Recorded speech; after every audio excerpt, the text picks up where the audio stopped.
एक बहुत ही प्रसिद्ध जन कहानी है जिसके बाद आप समझ पाएंगे कि सही मायनों में ध्यान क्या है। एक बार की बात है, एक आदमी पहाड़ी की चोटी पर खड़ा था।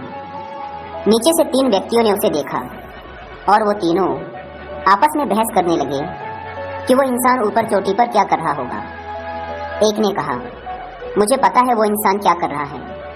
वो पहाड़ी के ऊपर चढ़कर अपनी गाय को ढूंढ रहा होगा। उसने अपनी गाय जंगल में घास चरने के लिए छोड़ी होगी। गाय घास चरते चरते दूर निकल गई होगी और जब गाय उसे नहीं दिखी होगी तो वह ऊंची चोटी पर चढ़कर अपनी गाय को देख रहा होगा। यह सुन दूसरे व्यक्ति ने कहा, मैं तुम्हारी बात से सहमत नहीं हूँ। जब कोई इंसान किसी को ढूंढता है तो वह इधर उधर देखता है, थोड़ा हिलता डुलता भी है, मगर यह इंसान तो पत्थर के ऊपर एकदम मूर्ति बनकर खड़ा है। ऐसा लग रहा है जैसे किसी ने पहाड़ की चोटी पर बुद्ध की मूर्ति लाकर खड़ी कर दी हो। मेरे विचार से तो यह इंसान खड़ा खड़ा किसी का इंतजार कर रहा है। मुझे लगता है कि यह इंसान और इसका दोस्त सुबह सुबह जंगल की सैर करने आए होंगे, लेकिन रास्ते में इसका दोस्त इससे बिछुड़ गया होगा और अब यह पहाड़ की चोटी के ऊपर खड़ा होकर उसका इंतजार कर रहा है। यह सुनकर तीसरे इंसान ने कहा, मैं तुम्हारी बात से भी सहमत नहीं हूँ। यह व्यक्ति खड़ा खड़ा किसी का इंतजार नहीं कर रहा, क्योंकि जब कोई किसी से बिछुड़ जाता है और वह उसका इंतजार करता है तो वह व्यक्ति हर थोड़ी देर बाद पीछे मुड़कर यह देखता है कि दूसरा व्यक्ति पहुंचा कि नहीं। लेकिन यह आदमी तो पीछे मुड़कर देख ही नहीं रहा। यह तो एकदम शांत और स्थिर खड़ा है, इसलिए यह इंसान किसी का इंतजार तो बिल्कुल नहीं कर रहा। मेरे विचार से यह व्यक्ति पत्थर पर खड़ा होकर ध्यान कर रहा है। लेकिन उन दोनों व्यक्तियों ने तीसरे व्यक्ति की बात को नकार दिया। काफी देर तक वे तीनों वहीं पर खड़े खड़े इस बात पर बहस करते रहे कि वह व्यक्ति वहां खड़ा खड़ा क्या कर रहा है। लेकिन तीनों ही एक दूसरे की बातों से सहमत नहीं हो पा रहे थे। जब काफी देर तक बहस करने के बाद भी उन तीनों में सहमति नहीं बन पाई तो उन तीनों ने ही उस इंसान के पास जाकर उसके खड़े होने के सही कारण का पता लगाने का निर्णय लिया। वे तीनों उस इंसान के पास पहुंचे। पहले व्यक्ति ने उस पहाड़ी के शिखर पर खड़े हुए इंसान से पूछा, क्या आप अपने गाय की तलाश कर रहे हैं? उस व्यक्ति ने उत्तर दिया, नहीं, मैं किसी गाय को नहीं ढूंढ रहा। यह सुन दूसरा व्यक्ति हंसा। उसने कहा, मैंने कहा था ना कि मैं ही सही हूँ। फिर उस दूसरे व्यक्ति ने उस इंसान से पूछा, निश्चित ही आप अपने उस दोस्त की प्रतीक्षा कर रहे होंगे जो पीछे छूट गया है। उस व्यक्ति ने उत्तर दिया, नहीं, मैं किसी की प्रतीक्षा नहीं कर रहा हूँ। यह सुन तीसरा व्यक्ति खुशी से उछल पड़ा और बोला, मैंने कहा था ना कि तुम दोनों ही गलत हो, मैं ही सही था।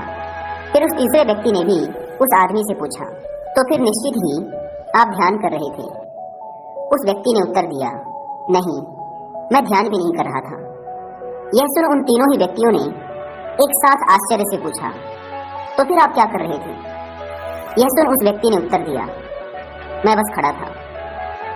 दोस्तों, जिन परंपरा में ध्यान का अर्थ सिर्फ बैठकर ध्यान करना नहीं होता, ना ही जिन सिर्फ बैठकर अपनी सांसों पर ध्यान देने को ध्यान बोलते हैं। जिन परंपरा में ध्यान का अर्थ है बस जागरूक होना, पूरी तरह से अभी इसी पल में रहना, जो भी करना उसे पूरी तरह से जागरूक होकर करना।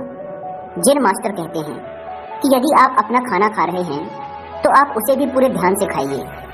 भोजन के हर एक कौर के स्वाद में आपका ध्यान होना चाहिए, ना कि सिर्फ पहले कौर में ही। अगर आप कुछ पढ़ते हैं तो आप सिर्फ उसे पढ़िए।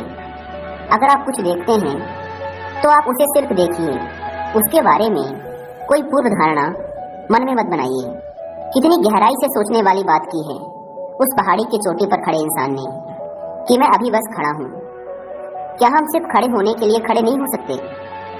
क्या हम सिर्फ खड़े रहने को ही ध्यान से अनुभव नहीं कर सकते? क्या हम सिर्फ खड़े होने का मजा नहीं ले सकते? क्या हमें सिर्फ इसीलिए खड़े होना चाहिए कि हमें कुछ ढूंढना है या फिर किसी को देखना है या फिर कुछ करना है? जिन मास्टर्स कहते हैं कि आप किसी के ऊपर अपने विचार मत थोपिए कि वो अच्छा है या बुरा है, वो बस है और वो जैसा है आप उसे वैसा ही देखिए। जैसे कि अगर आप किसी घर को देखते हैं तो क्या उस पर यह टिप्पणी देना कि वह सुंदर है या खराब है जरूरी है? नहीं। आप बस उस घर को घर की तरह देखिए। वह आपके दिमाग में अच्छा या बुरा इसलिए बन जाता है क्योंकि आपने अपने दिमाग में या तो उससे अच्छे घर की कल्पना कर रखी थी या फिर उससे खराब घर की। जिन परंपरा में हर उस काम को ध्यान करना माना जाता है जिसे आप पूरी तरह से जागरूक होकर करते हैं।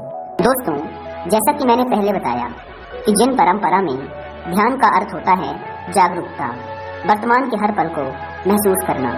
लेकिन सवाल ये उठता है कि ये सब हो कैसे सकता है, इसे शुरू कैसे करें।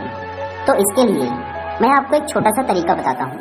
आप दिन के किसी भी एक टाइम का खाना अकेले में खाएं और आप यह निश्चित कर लें कि उस समय आपका फोन आपसे दूर होना चाहिए, आप टीवी के सामने नहीं होने चाहिए और ना ही आप किसी से बात करेंगे। आप अगले 20 मिनट तक सिर्फ अपने खाने पर ध्यान देंगे। अगर आप इस छोटी सी प्रैक्टिस को सिर्फ 1 महीने तक भी करते हैं तो 1 महीने के बाद आप महसूस करेंगे कि जब आप खाना खाते हैं तो आप खाना खाने में खो जाते हैं और उस दौरान आपके मन में कोई और दूसरे विचार नहीं आते।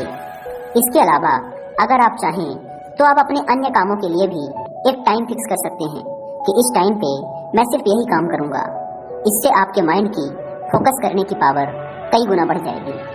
उम्मीद करता हूँ कि आपको यह वीडियो पसंद आई होगी। धन्यवाद।